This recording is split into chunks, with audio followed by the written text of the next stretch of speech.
Sage Wanderer here, and welcome to the sheep pen, bah, where no goats are allowed. So today I want to talk to you about something that I've struggled with my whole life. I want to talk to you about overcoming the demon of anger.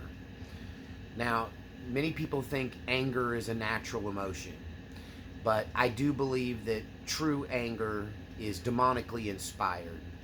You know, my old Pentecostal mama used to look at me when I was a little kid, and when I was a little kid, I was filled with anger.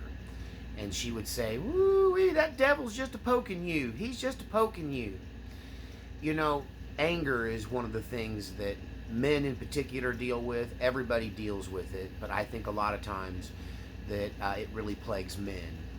And, you know, being called a hothead, for the first half of my life, being seen as a loose cannon, being seen as someone that did not have emotional control, I can tell you that it's very frustrating. And there's nothing worse than having an outburst of anger and then the remorse afterwards. It can destroy friendships, relationships. It can get you fired on your job. It can get you put in jail. It can get you killed. And, you know, I feel qualified to talk about this because I've come so far on this topic. I've come so far in healing and learning to overcome and learning to deal with my emotions and to have emotional control that I feel very qualified to talk about this. Now, nobody's perfect. Sage rage is a thing, right? And I will admit that some of these video tirades that have gone on in the past have been a little bit ginned up, a little bit for entertainment, a little bit to make a point, but some of it was some genuine anger. And so I'm not perfect. Nobody's perfect.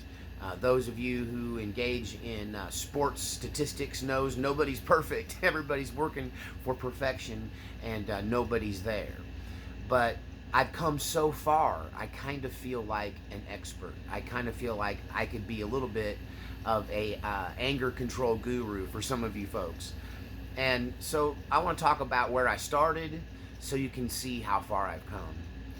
But I won't get into the why I was angry. If you're a fan of the channel and you've heard some of my confessions and discussions of my childhood, it can be pretty clear why somebody at a very young age can become very, very angry and unable to control their emotions. And I want to confess something, you know, that this in me was a murderous rage, that I was an unrealized killer. I never crossed the line and actually did it, but boy howdy, when I was young, I planned it. I stalked people. I thought about it. And it was all from anger. It was all from taking up an offense. So I want to share with you now some of the information that I got as a preacher. That the old saying, "It takes two to tango," is a real thing. That most anger starts when we choose to take up an offense.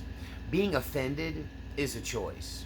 It's when you analyze what someone has done or said and you decide you're not happy with that and that is not okay. Now, when you take up an offense, that is going to generate anger in you. Taking up an offense and getting angry with somebody is almost the same thing. How you handle it from there out is a matter of how you is how you fulfill the, I'm not going to call it a commandment because it came from Paul, an admonition, advice from Paul. You know, I'm big on picking apart Paul's doctrine, but one of the things I really respect about Paul was his wisdom. Like, this was a guy who had lived enough of life to really have something valuable to say about living. And so he has a famous scripture that gets quoted a lot in churches. This is from Ephesians 4, chapter 4. And it says, "Be angry and sin not. Don't let your wrath, let me start over. Be angry and sin not. Do not let the sun go down on your wrath, lest the devil get a toehold on you," or a foothold on you. And so let's analyze that. One of the things about the Bible that it makes it hard to live a biblically correct life because it gives you these sayings and it doesn't really give you any tools on how you accomplish that. How can you be angry and sin not? What does it mean to be angry and sin not? And the other portion of this scripture that is left out a lot of times is the don't let the sun go down on your wrath. What that means is don't go to bed holding an offense. That when you hold an offense for more than a 1 day period, it causes the devil to be able to plant a seed in your spirit. He gets a toehold on you. One interpretation of this says, don't let the devil get a handle on you. And going to bed angry, carrying anger over many periods, a long period of time, it acts like a poison in your system, and it poisons your spirit.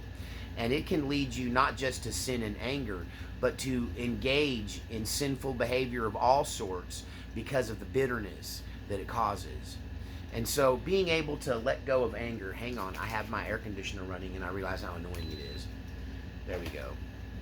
One thing about dealing with anger is learning how to let it go. So we're going to spend some time talking on this topic, but I want to go back to the basics here and tell you that I was an angry child. I came from a violent family. We handled things with our fists. We didn't talk, we screamed. It's the way my immediate family handled it, and my extended family especially was like this. That it was old school. Oh, you guys have a disagreement, take it outside. And we just go outside and throw hands. And that's one reason why I'm still a dangerous guy in my 50s, because I lived a life of violence and I'm comfortable and familiar with it. Okay? And I was definitely the kind of boy that would lay hands on you for what you said to me, that I wouldn't even try to figure it out. I wouldn't even give you the benefit of the doubt. I wouldn't try to talk it through. You said something I didn't like and you would get a punch in the mouth, or I'd tackle you and take you to the ground, or I'd just shoulder check you into the wall, or just, use one of my earliest martial arts moves was a hip throw that I believe came from Aikido. But I would just grab you, throw you over my hip and slam you on the ground and knock the wind out of you and say, now what do you think? You talk big, right? As an adult, we know that as mature people, we know that is not the proper way to handle things.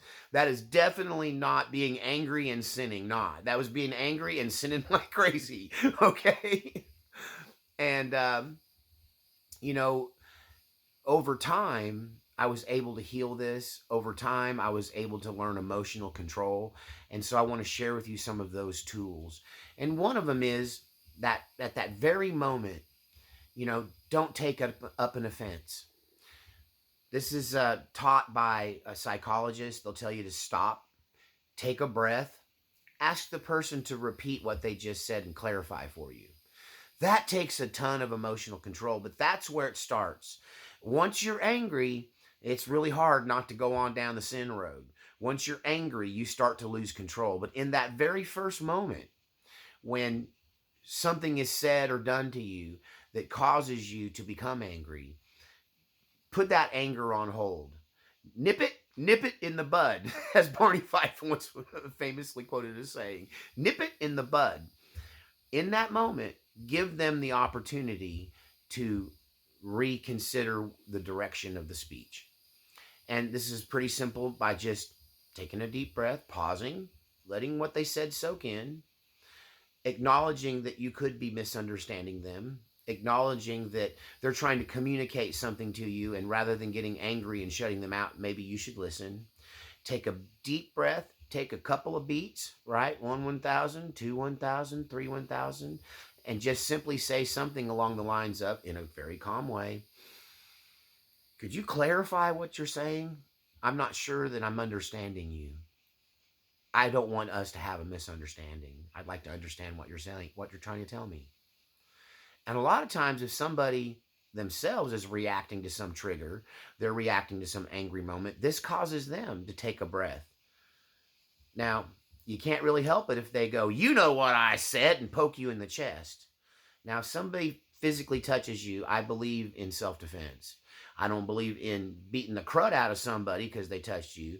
But, a simple wax on, wax off, step back into your stance is absolutely justified in this moment.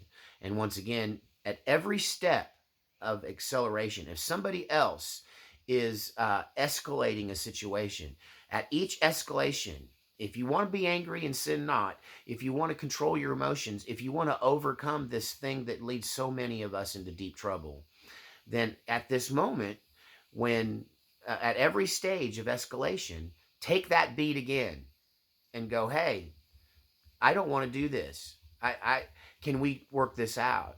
Can we just take a moment? Can we just calm down?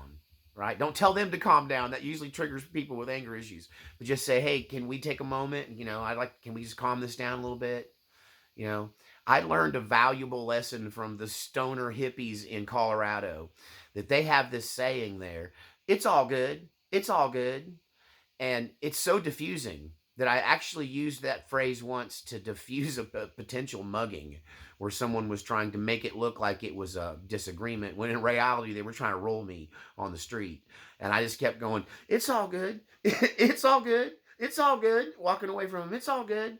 So this is one of the things that you can utilize, this method of de-escalation.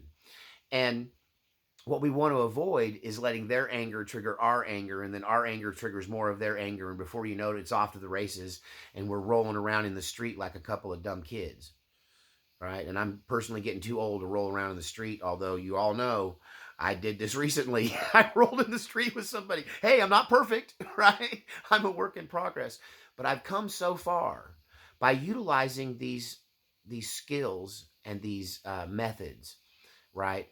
And so healing is the biggest thing. Most of the time, our anger doesn't have anything to do with the other person. That getting triggered, getting set off, getting ticked off, PO'd, whatever you want to call it, is many times not a direct result of what someone else has done or how they've treated you, but it's more a sign of an unhealed childhood, unhealed pain, and fear. As a honky tonk musician, I spent many years in bars, week after week after week. And I have seen a great number of fistfights and altercations. And one of the true things I discovered, and I got proof of this through my martial arts training, is that fighting, most people fight, most people engage in self defense out of fear. If you're not afraid, there's no reason to become aggressive. And so conquering your fear of being humiliated, your fear of being disrespected, your fear of being injured or hurt by someone, that if you can overcome that, then you probably will be less likely to engage in any kind of violent behavior, any kind of retribution or payback, or you're less likely to get triggered, right? If you don't have fear. And I kind of come across this in a weird way because, yes, I've seen this play out in honky tonks, but I also came to this conclusion through my martial arts training again, where the more deadly I became, the more dangerous I became, the less fear I had, the more powerful I became as a person, the more ability and responsibility I had to control my anger. That it forced me to control my anger because I can't just freak out and hit somebody, because if I hit somebody with all my skills, abilities at 215 pounds and 6'1", something's going to probably break on the other end. I could kill them. I could injure them. I could cause permanent damage. And so that forced me into having more responsibility. But also I found that I had less issues with people because I was no longer afraid of them. That it's the fearful one that swings first. And so I became this person that kind of laughed at people's triggers and kind of looked at them like, not in a threatening way, just like, come on, really? We're going to do this? You don't want to do this. You want to do this? I don't want to do this. Why don't we just go back to what we were doing? We don't have to do this.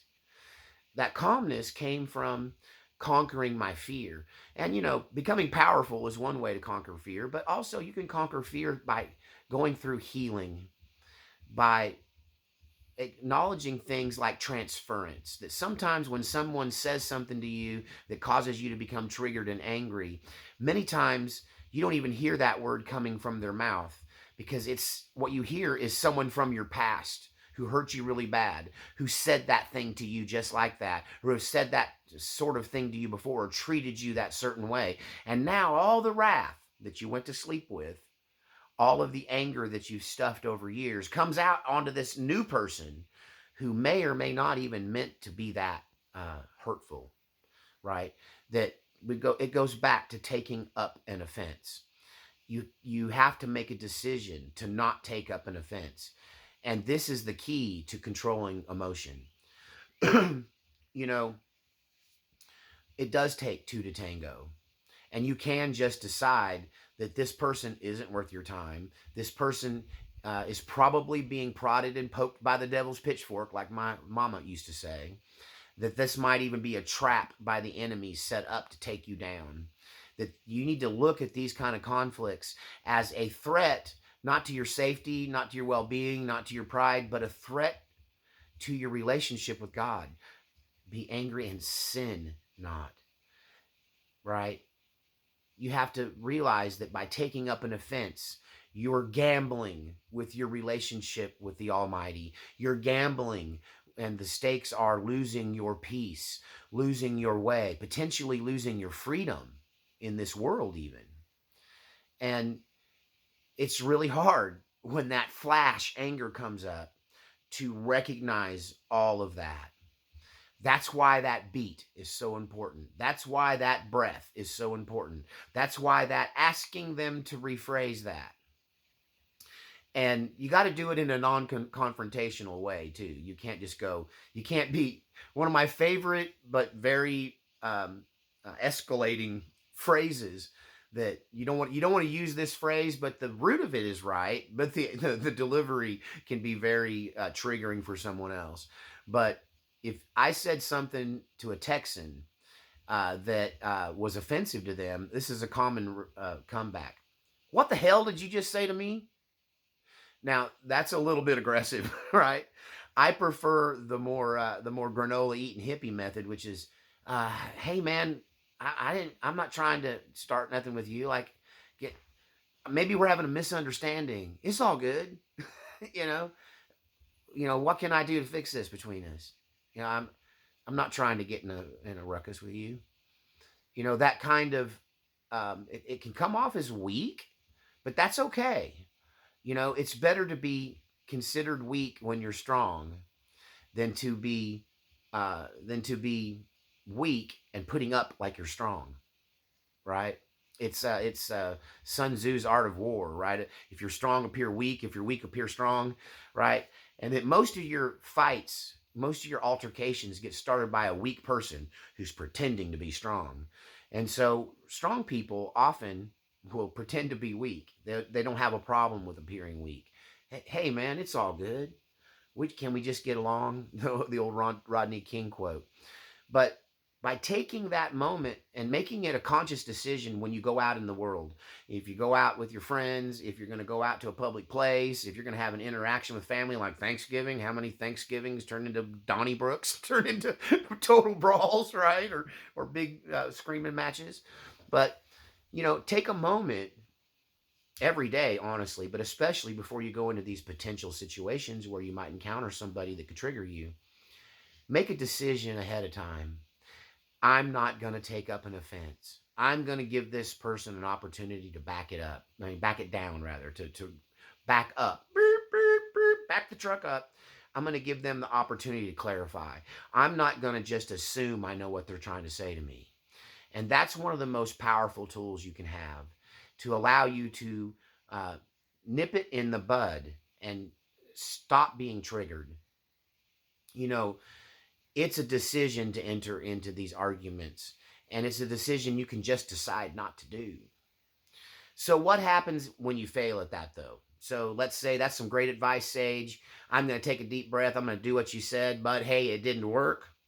I couldn't push back the anger. I tried to do that, but other words came out of my mouth. That's the next step that you struggle with when you're trying to master your own emotions, when you're trying to fulfill that suggestion, that instruction by Paul to be angry and sin not. Sometimes you can't choke it back. Then what can you do? Well, People tell you this all the time. It's really hard to do, and that it's difficult, but it works. Simply walk away. Simply walk away. If the 3 breaths and the moment of clarity and the decision not to get triggered, the decision not to take up an offense didn't work for you, then you have an obligation to God and yourself to put distance between you and that person. Now, if they pursue you and you can't get away from them, then I'm not saying some people deserve a violent response, but sometimes it cannot be avoided. But you should make every effort to avoid it. And leaving the situation is your obligation to God and to a society. Doesn't mean you're weak, it means you're smart. It means you understand the consequences of uncontrolled anger. You understand that what many people say when they walk away from a fight is, you ain't worth it. This situation ain't worth the consequences. So if you do your best to not take up an offense, if you use these tools, if you choose peace and the other person keeps pursuing it, you got to run away. You got to walk away. Get in your car and drive off. If they chase you and start shooting at you, well, that's a whole different story, right? But most people will let you walk away. Don't let what they yell at you when you turn your back to walk away. Well, you shouldn't turn your back. Maybe you should back away. I always tell people never turn your back on an aggressor.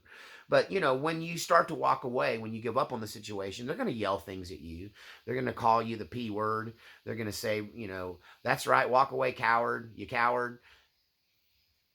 Just be a coward, because the consequences aren't worth it. That brings me to the next point. Pride versus confidence. Most of the time, these triggers, they're pride based. And what is pride? Pride is a sin. Pride is something that that the scriptures admonish us to not engage in. And pride is an example of pride is, I'm this, I'm that, I'm better than you. Who do you think you are? I don't have to put up with this. It's a king and queen type behavior. Off with their heads. How dare you? Like the Greta memes. How dare you? that is pride. True confidence says, nothing you say to me is going to shake my confidence in myself. Nothing you say to me has the power to keep me up at night. Nothing you say to me is really going to hurt my feelings, because I choose to not take up an offense here. And I realize you're coming at me from a brokenness that I'm past. I'm past that brokenness. I have confidence in myself. You see the difference? Pride is escalating. Confidence de-escalates. Whether it's confidence in your physical abilities to handle this person through your training and your strength, or whether it's confidence that you have the emotional maturity to walk away, whether it's also confidence to say that nothing you say is going to get to me. Anything you say is like rubber. I'm like rubber and you're glue. Anything that you say bounces off me and sticks on you. That was my favorite one when I was a kid. I'm rubber and you're glue. Everything you say bounces off of me and sticks on you. But you kind of got to have that attitude of impenetrability. They're not going to penetrate your defenses. They're not going to trigger your emotions. And a lot of this stuff has to do with controlling your emotions at the very moment the demonic intention to trigger you is introduced. And I do believe it's demonic. I believe many times the devil sends people into your energy, into your situation, into your life for the purpose of trying to derail you by triggering your brokenness. And understanding we battle not against flesh and blood, but against principalities and powers. That's another Paul quote, I think, from further down in Ephesians 6. That we battle not against flesh and blood, recognizing that this other person is really being controlled by the demonic. This other person is the trap that the enemy has laid in your path. That you reach a certain level of understanding and emotional maturity when you do these things, when you get to a certain level where someone trying to trigger you might actually trigger a laugh instead. Not today, Satan. Nice try. I see you. I know, we're going to fight. Oh, okay, it's all right.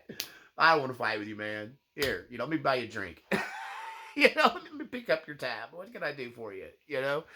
Because you recognize that this person's a pawn of the devil, that the devil's laying a trap for you. And, you're smart enough, you're confident enough, you're secure enough, you're controlled enough that you see it for what it is, and it actually is laughable. It's laughable because it's so childlike and rudimentary to trigger up somebody to come try to poke you in your soft spot, try to poke you in your brokenness, that you can choose not to take up an offense.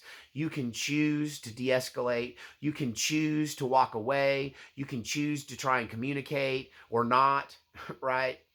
And you can't control anybody else, but you can control yourself. And I'm giving you more instruction on how I got to where I'm at, how I can go, you know what? If you're going to swing on me, swing on me. I'm not going to tell you what I'll do. I'm just saying, if that's what you got to do what you got to do. If I can't walk away, I might laugh in their face. I might just smile and say, well, I'm not offended. I wasn't trying to offend you. I had a recent incident. Many of you know I frequent nightclubs for the purpose of singing karaoke because I don't want to be a professional musician. I don't really want to go out honky tonking anymore. But at the same time, I kind of crave that rush I get from being on stage singing or playing music. And so I find myself being a light drinker or non-drinker most of the time. I mean, most of the time I don't drink. I'm diabetic. I really can't. And so I don't say I never do. Sometimes I do. And it's usually because I'm going through something and I just need something to take the edge off myself, get myself out of my own head. I'm not declaring that's proper or declaring it as improper. I'm just saying it is what it is. But I find myself often sober as a judge, surrounded by people that aren't. And sometimes something you say in a group can just set one of these drunk people off. You triggered them accidentally, and they can try to escalate with you. And if you give in to the bait, if you take the demonic bait, you can find yourself rolling around on the ground with a drunk. And I have learned how to de-escalate. I have learned that when they show some, aggressive, I mean, this recently a guy took an empty cup, right? But he did throw it down on the ground in front of me and it splashed me a little bit. Now, the old Marine in me, I'm not a Marine, but my old man was. When I say old Marine, I mean my dad in me, right? The tough guy in me, the Scotch Irish gypsy in me wanted to, wanted to lay him out for that. Wanted to stand up and put him on his butt and go, hey, you control yourself, And I absolutely could have handled this guy.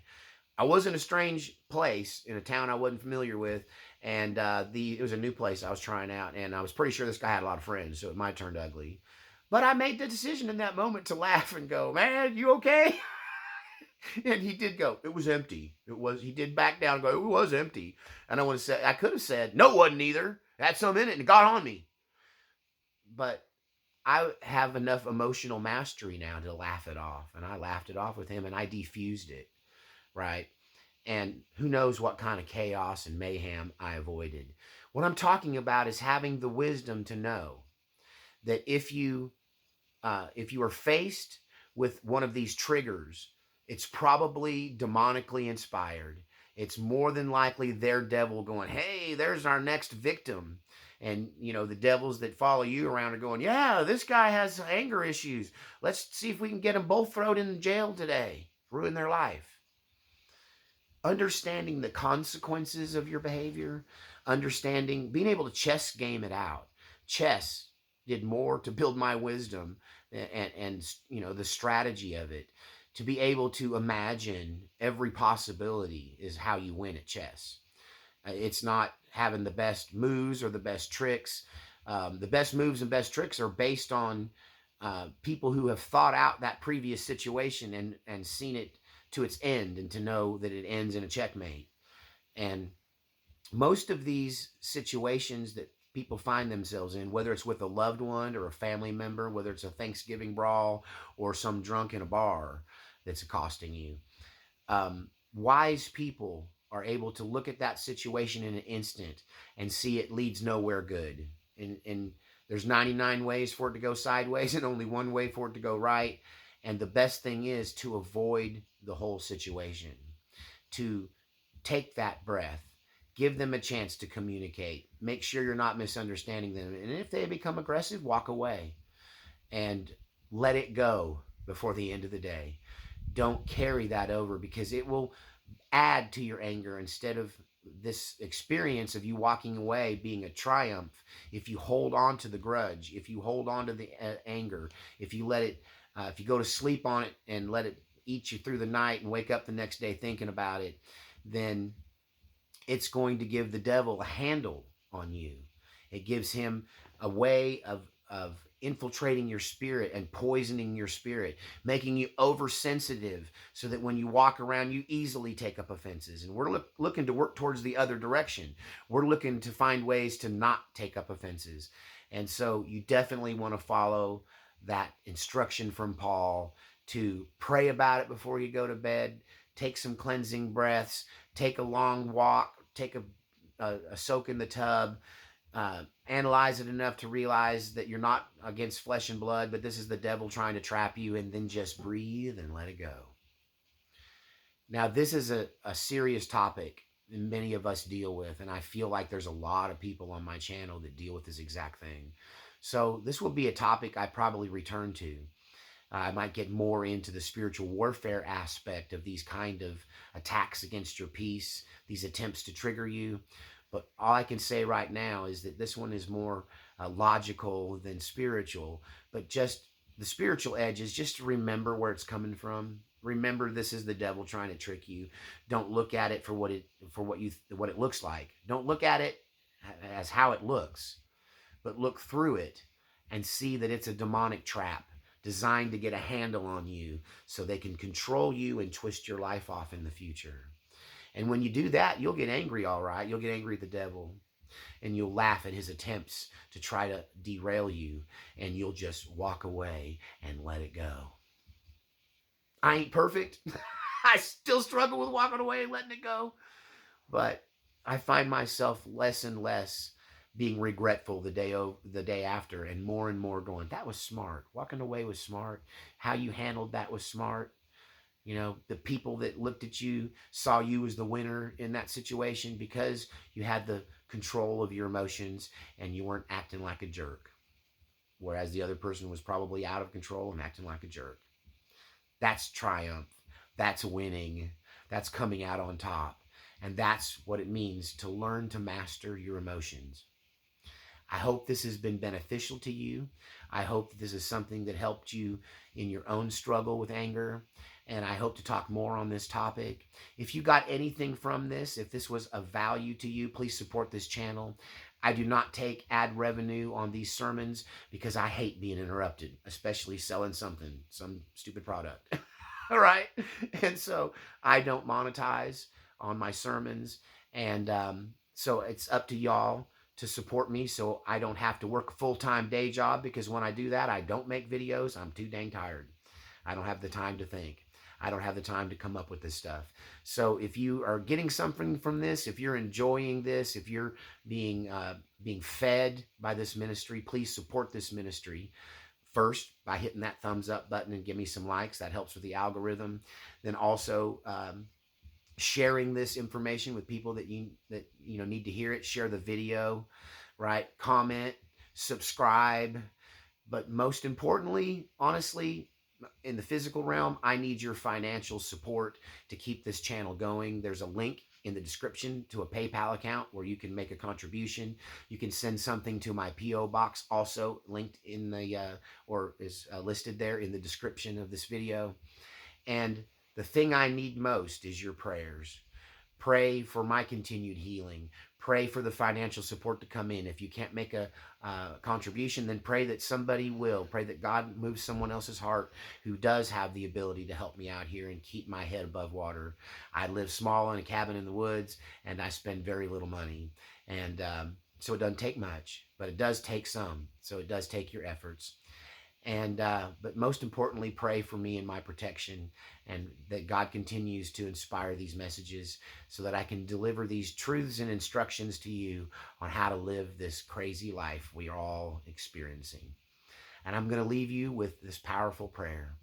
May God surround you in his ring of fire and hedge of thorns of protection. May he send mighty angels of sufficient rank, authority, and number to drive the enemy from your midst. May he give you the wisdom not to step into the traps of the enemy. May the enemy's plan be laid bare to you so that you see what you're up against. May you not be triggered. May you not be drawn into a fight. And may you answer this with peace and humor and love. And may the Holy Spirit envelop you and give you the peace that surpasses all understanding. In Jesus' name. We'll see you next time on the Sheep Pen.